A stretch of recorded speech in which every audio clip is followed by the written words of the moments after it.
Well, hello. Hello. Welcome back to the Insync Marriage podcast. Welcome. And I'm Somi LA. And I'm Tosin LA. All right. And we are going to be talking about what exactly today? Today, we're going to be talking about intentionality in marriage. Woo. It's like we have a theme, babe. Infidelity, intentionality. Okay. Keep going. Shit. That's it? Yeah, that's all I got. Sync? Oh, I thought right here.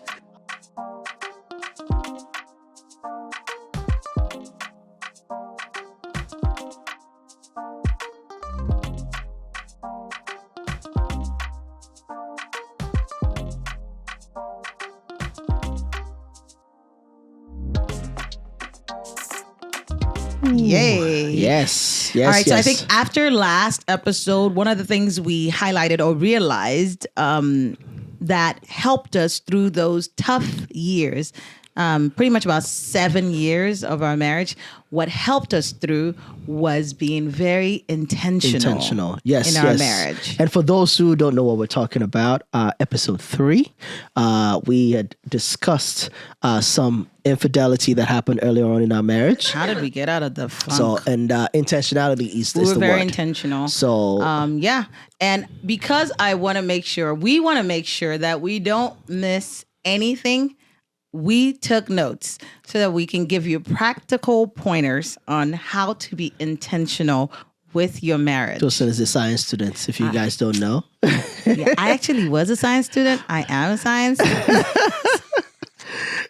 And to think I'm the one that went into sciences proper. I know, right? Can you imagine? We're both in science, bro. Anyways, let's focus. This is how we're going to go off on a tangent. Let's not.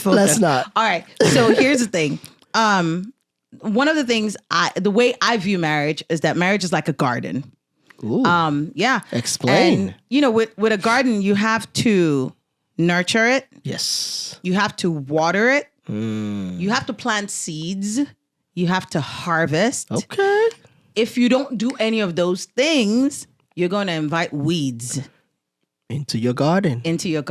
Ooh. So if you think of your marriage as a garden and you want to make sure that, first of all, you are nurturing it, that means you're very careful with it. You cater to its needs, right? And then you're watering it. You're pouring into it. Don't leave me. Don't leave me. Don't leave you. Ooh, that was good. I didn't see that coming. That's great. Good job, man. Hey. So let's talk about how we nurture. Yeah. How we de-weed. You water. Right? We water. How we fertilize. We plant seeds. Okay. And we harvest because it's a give and take. Excellent. Right. Excellent. So, and then you definitely all of that keeps the weeds out. Absolutely. All right. So nurturing for me is caring, serving each other. I was about to say, what does that look like? Service, for you? servanthood. Okay. For us in our marriage, I'll give you an example. Sami works from home. And so there's days where he's, busy. I can see he's busy. In that kind of instance and in that kind of moment, a way to serve him for me is I tend to make sure to check in on him. I will come and make sure, hey, babe, you okay? Would you like a cup of tea? I know he loves my tea, so I'll make him a cup of tea. Tosin makes the meanest teas. Yeah. Ever. Hence, if you ever see my Instagram name, it says tea for Tosin. People probably think it's like gist, but no, it's because I love tea. Like real tea, not gist. I love gist too, but tea. But tea, actually, yeah. That's a way to my heart. So yeah, tea. I would offer tea. I would offer if there's anything I can help with. And yes, I don't necessarily work in his field, but I have been able to help him build spreadsheets. Absolutely. I've been able to help him work on Excel and things like that. So I may not know what's up, but I'm able to serve him in that way. Just making sure that there's a way that I can take something off his plate or at least ease his transition as he's working. So serving each other is looking out for little moments that you can do something to ease that other person's stressors. I like that. I like that you mentioned that because it's funny because recently I was trying to build a spreadsheet. like an invoicing type deal, and I wanted it to have formulas and calculate different things and And put it just everything slumped together. you. It was too and much. it just slumped me, and I just like, listen, I need some help, but I knew that I could count on you. Yeah. Right? I'd never seen you done it before. But I'm a science student, like you said. If I don't know how, I know how to find. I will find a way. I raised my hands and I was like, babe, come take a look at this thing. And I literally just dumped it on her. I'm like, figure it out. And really, she figured it out. I sure did. It's wonderful to know, right, that I have a partner that I can do that with. I can share that with, right? So thank you. I got for your that. back. Yeah, You're welcome. I got your back. You got my back, right? You served me too. I mean, I'm a spoiled girl. I will tell you that. Like, in what ways are you? No, because served? there's days I work nights, and I like to put my shifts in a row, so that the days I'm off work, I am home, and I do not do mornings. I'm not a morning girl, so I sleep in. He wakes up early because he has to get into the corporate America timing, and most mornings, I mean, anyone who knows us will tell you, like, I wake up to my husband making me a cup of coffee. Like, he would bring me coffee in the room. I never feel judged for sleeping in. I never feel like there's any kind of resentment that I'm getting to rest when he's working. He lets me be me, how I want to be me, because he knows that when I do get up to get into the home and into doing stuff, I will do it, and I will do it till my wheels fall off. But whenever I'm resting, he encourages that. He's my stylist. This is my stylist. I suck at picking out accessories, but I can count on my husband to buy me the meanest purses, to pick out the best shoes, things like that, and like tell me, no, that ain't, that's not gonna work. Ooh, I saw this. I will tell you, and he will buy it. I saw this, and he knows the way to my heart, right? So it's like, oh, I saw this, and I got it for you. So just always knowing that even if I can't do something, he got me in that avenue. So serving each other is number one. Finding little ways. Again, you don't have to be perfect. You don't have to get it right the first time. It's the intent that counts. If you don't get it right, of course, hopefully you've developed a safe space in your marriage where your partner can gently nudge you towards what it is that actually makes them feel the warm and fuzzies, that makes them feel loved. But I'm sure that there's no way you did something nice that it wouldn't be received as a good thing. The fact that you tried, I guess so. The question then would be, when something has been done let me speak for me, right? For those who are wondering, when I'm working on something and you come to me and you say, it could be something as simple as, hey, how you doing? Mm-hmm. To me, what you're communicating in that moment is love and care. Is I see you. You see me. That's how it's being received. When I do things, that some of the things you just mentioned, what is being communicated to you? Oh, that you see me. It's Same important to feel seen. And that's how I feel, is that he sees me, that he cares, that he values me. I feel like you cater to me. And that's what I was saying when I said nurturing and catering. I feel like you intentionally are like I'm your baby, is how I feel. Like I'm your baby. I feel like I'm your, I know.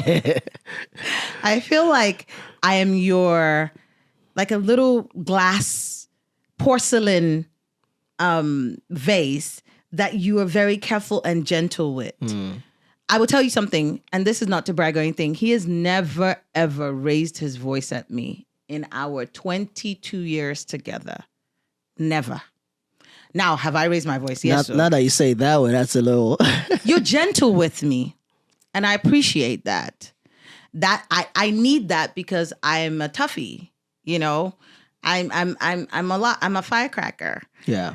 If I had you firecracker right back at me, my God. No, we'll be done. We'll be done.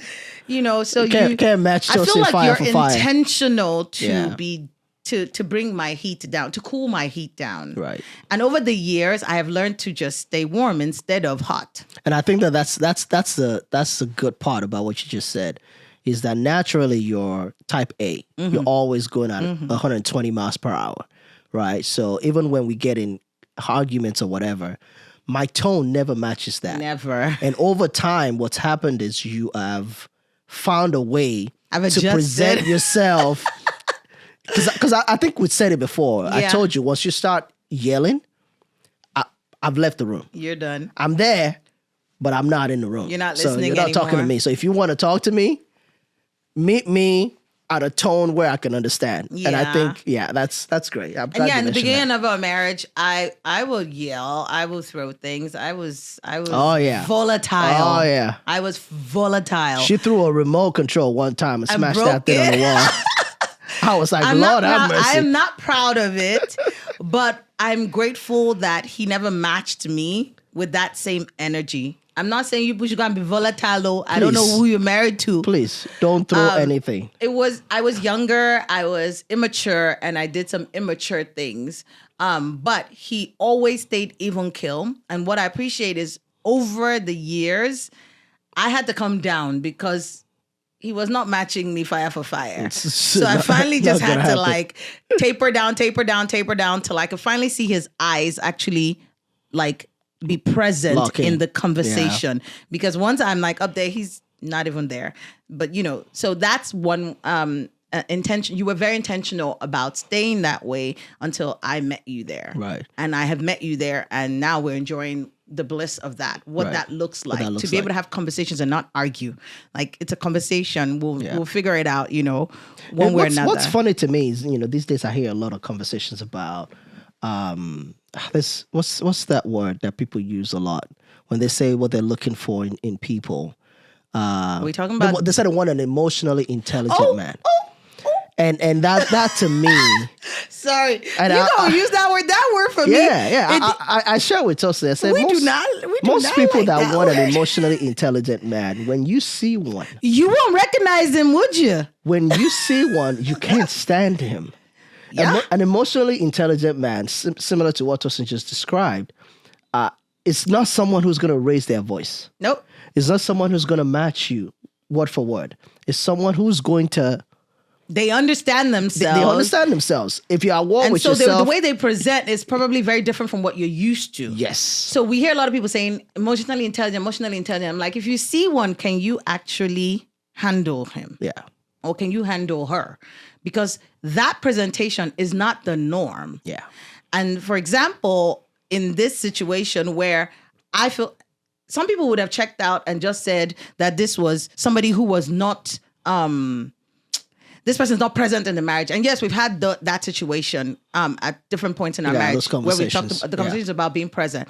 But I actually now, as a more mature version of myself, appreciate you not matching my energy. But being younger, I actually used to get mad that you were not matching my Right. energy.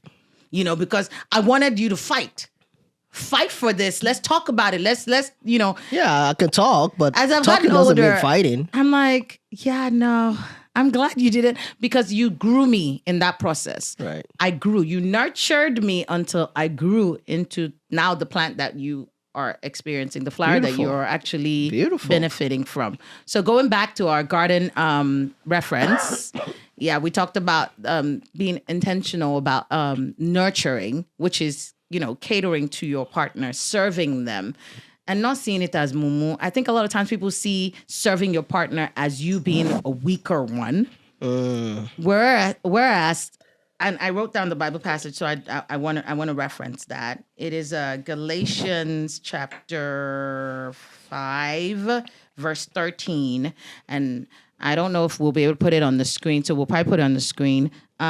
If not, check it out. Galatians 5:13 talks about serving one another in love as the way we should present ourselves. The one that follows it, which is 14, the popular one about love your neighbor as yourself, is right next to it. So it's real important to see service as unto God, not necessarily unto that person. Unto So the you don't match somebody for what they're giving you. You give as though you're giving unto God. Yeah. Right? And that's one of the things that I will be honest, even through all of Sami's flaws, one thing he has always been great at is serving me like he's serving God.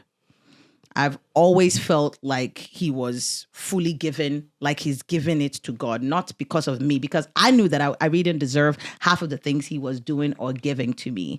But if it was for me, he wouldn't do it. But for God, he did it. And So- it goes back to the conversation of God's commandment, right? In Genesis, when he talks about women, respecting their husbands and all of that stuff. And it told That's not Genesis, though. where was that? I think that's like Ephesians. Okay. Respect and love. Respect that and one. love. Sorry.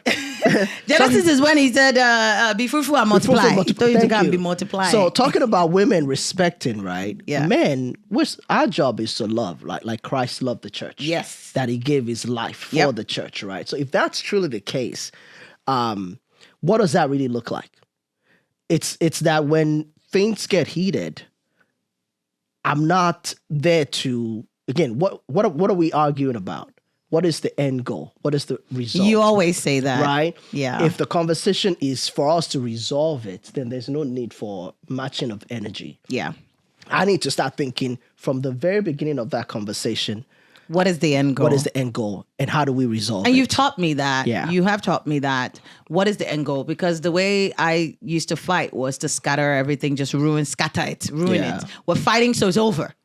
And you had to like teach me reconciliation is always the goal. And if reconciliation and resolution is the goal, then we fight. Then let's with fight that in mind. With that in mind. Yeah. You know, so that's one. All right. The next thing that is important with practical points for being intentional with marriage is prioritizing your time together.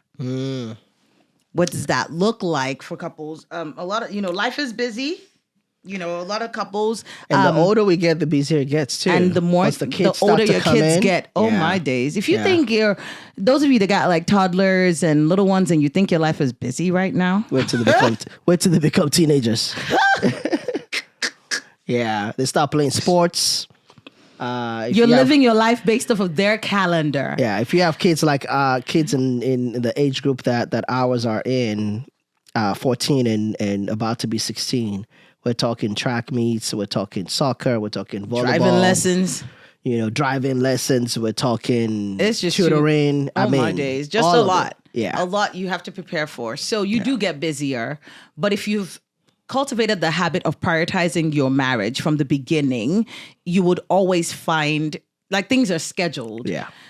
Date for us is a priority. My kids will tell you they don't even bother anymore, like to question it or to ask when they see us going because it's standard. It's like a set. I order you pizza, we're gone, deuces. Yep. And when they were younger, we were blessed enough to have my mom who always said, she told us actually her gift to us, to our marriage in the beginning was that whenever the kids whenever we needed to get away, she told us to schedule a time to go. Her answer would always be yes. Yeah. And she was true to that. Her answer was always yes. Now they're old enough to watch themselves. But also community has helped community, us too, our right? friends have helped with people, that. Yeah. We've watched their kids while they go on date night and they watch ours when we go on date night. Again, and I do want to say something about date night. Society has coined it date night. Oh, yeah. So much that a lot of people are not doing it because they're waiting for a night that they can get out. Your night may never come. It may never come, my dear. For some people, date day is what you brunch need. Date is what you get in breakfast. That's something we perfected. We actually figured out early on that date night was not going to be a thing for us or a priority, like something that could happen for us. Because again, he works from home. I'm at home during the day. Nighttime, so most times I'm at work and my schedule is erratic. So trying to schedule date night was becoming complicated. Yeah. I'm a very casual kind of girl. So and I think we both are the same way. We don't really like enjoy having to get dressed. I hate putting on makeup. I'll put all of this makeup on only for like a few hours and I gotta come back and take it all off again and then switch. Anybody got time for that? But brunch dates? Oh yeah. Sign me up. Tosin knows all the great brunch I try places a new place in the DFW area. I keep a list on Instagram. I'm always saving them, and I'm like, babe, we're doing this one next. And the joy and the enjoyment in that for us is, first of all, we're trying a new place, so we're both excited about that. Yeah. And then we always try to make it about us. Like we drive, we talk the whole time, and you guys, questions, we're talking, we're like, what do you think about this? Or I ask him this question all the time. It's crazy. And he answers me all the time. Oh my God, I love how you say it. He answers me all the time, the same question all the time. What do you love most about me? and he'll answer it. What was it that you fell in love with? And he'll answer it. For me, I love that because it tends to reassurance. It really does. It's not even reassurance for me. It makes the butterflies in my belly start to leap and brings excitement for me. I don't know if that's the kind of person that you are. If that's the kind of person you are, communicate that to your spouse. He answers my questions because he sees what comes out of it. The person that comes out, the other side of that answer is always a happier version of me, and he enjoys that version of me, so he allows it. I will continue to answer if you keep asking. I'll keep asking. I'm here for it. All right. So prioritizing time together, you guys, scheduling it. You got to schedule it. You got to schedule making sure that you're praying together. Real quality time too. I think let's talk about quality. It doesn't always have to be, every week. If your schedule doesn't allow for every week, if it's every other week, once a month, whatever the case, right? We started out with once a month, and then it became like every other week, now it's sporadic, but it happens often. Yeah. Very often.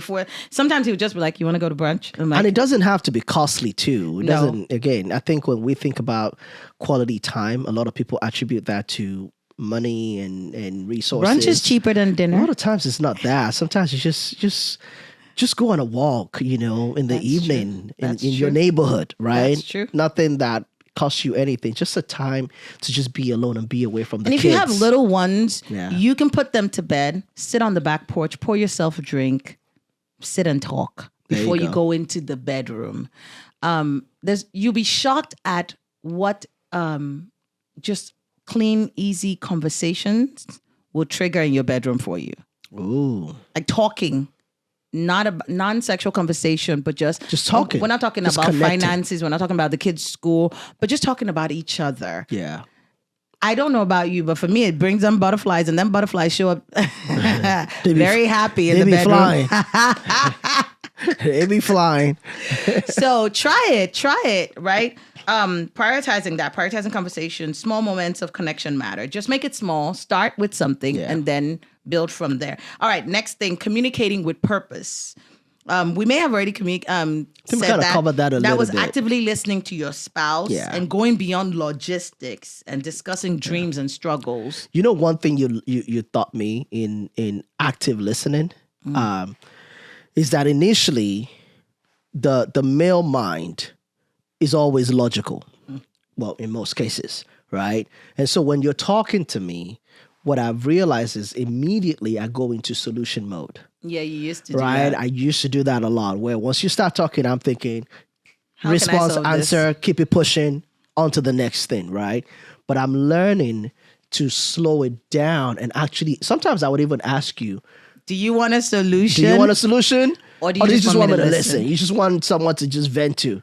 And based on your response, it tells me exactly how I show up. And it's okay to do that. Yeah. Because sometimes you just throw out a bunch of responses. She doesn't want you to respond. I just want you to listen. I don't need a solution. I just want to talk about it. I'm just sharing it so I can get it out, because I'm the kind of person that likes to talk through stuff. I'll throw it all out there. I'm not necessarily asking you to help me with it. And then now that I've said it out, it becomes more real to me and I can solve it. Yeah. So we have those moments where I'm like, he'll say, are you wanting a solution? I'm like, no, I just want to talk about it. And sometimes I actually do need you. Right. I'm asking because I need you to solve this for me. So intentional conversations, communicating with a purpose is key. However, also saying things like, what's on your heart? What's going on this week for you? Yeah. How can I help you? How can I serve you? What can I do for you this week what can I take off your plate this week that will help? That's one area that you actually thrive in. Right. Yay me. You actually do thrive in that. In the business, for example. Yeah. Even though you're not an active member of the business, you're always asking me what's going on. I don't think if anybody ever walked up to you and said, "What's happening with my business?" you wouldn't be able to speak to it. Yeah, you know what the struggles are. You know where we're thriving. I know when we're getting paid. Yeah, you know that for sure. But it's good that you do that, right? That you always asking and say, "Hey, is everything okay with Vass? Are you guys good?" And then I'll be able to, sometimes I don't feel like sharing, to be honest. Yeah. But a lot of times I would share and just be like, "Hey, this is what's happening. Yeah. Yeah. And sometimes you're listening to the conversations that I'm having, the meetings and all of that stuff, and you pick up things here and there too. Yeah, and I know that ours is a little bit different because you work from home.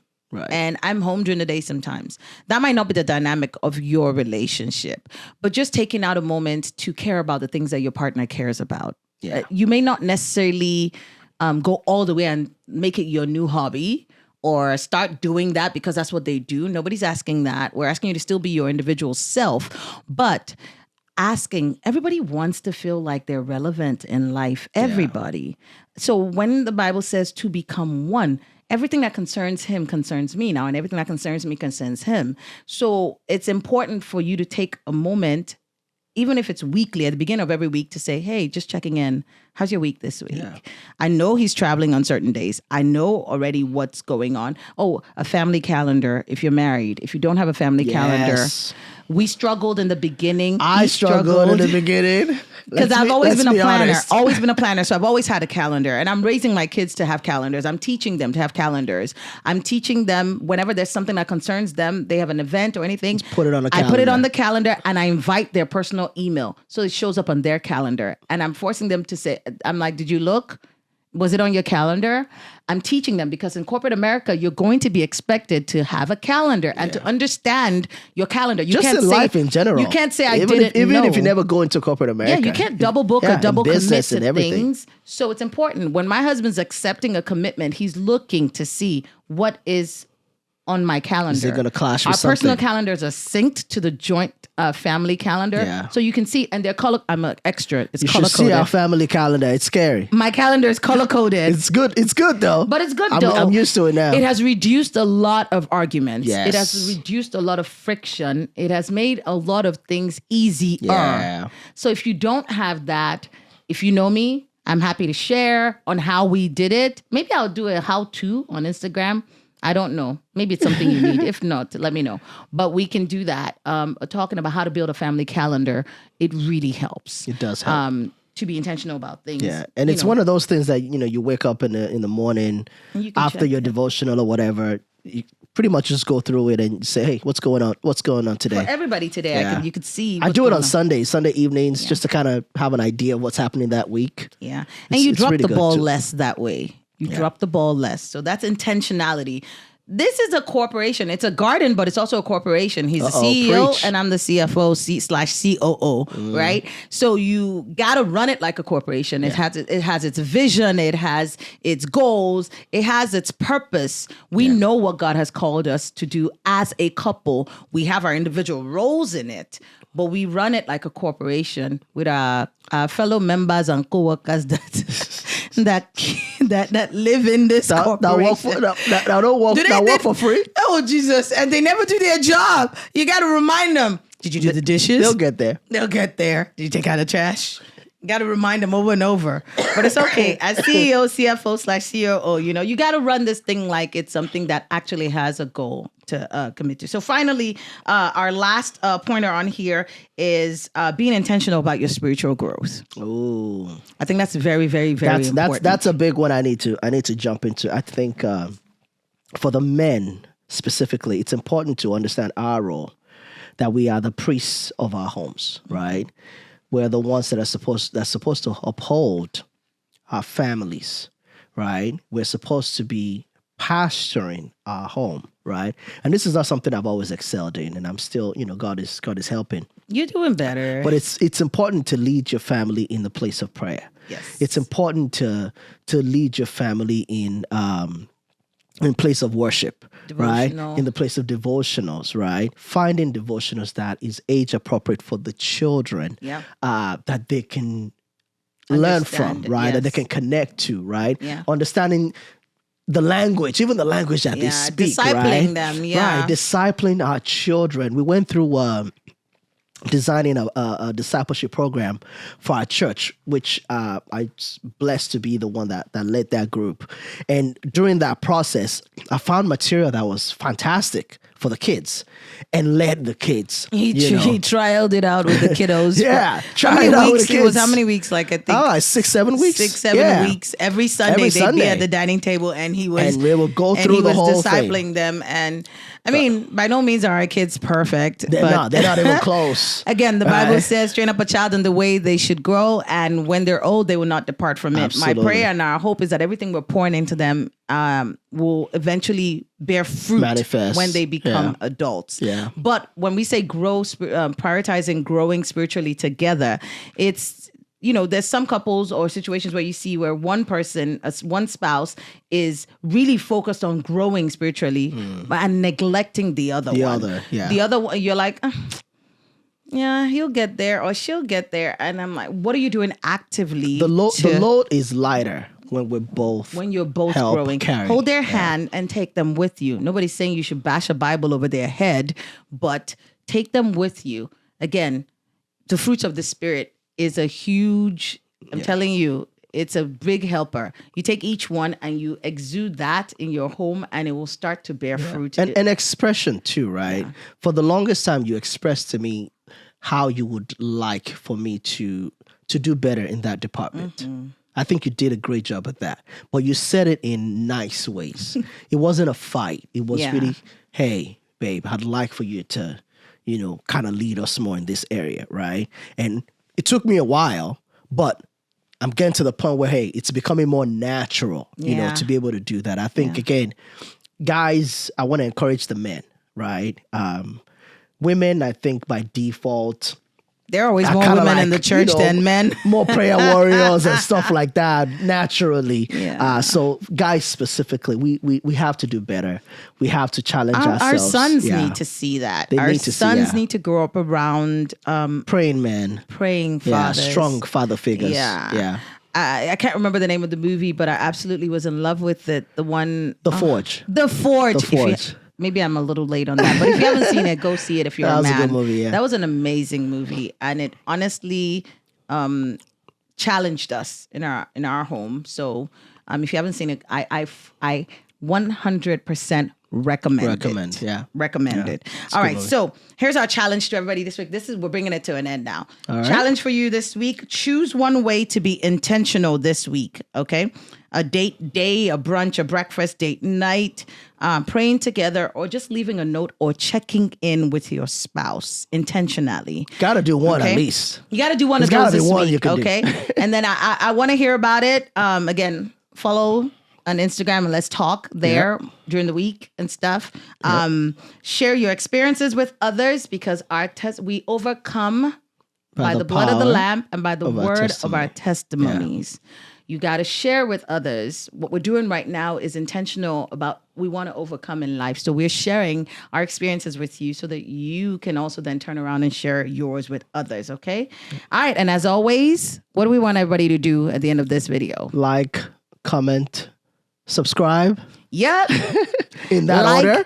Comment, subscribe in that order. And share. Yeah, you can do that too. And then follow us on all the different platforms. TikTok, Instagram, YouTube here, Spotify, Apple Music, Amazon Music. Wherever you're listening, follow us. Okay? For more content. And we'll see you next time. Hopefully we've been able to help with intentionality. Yes. With that. All right. Bye.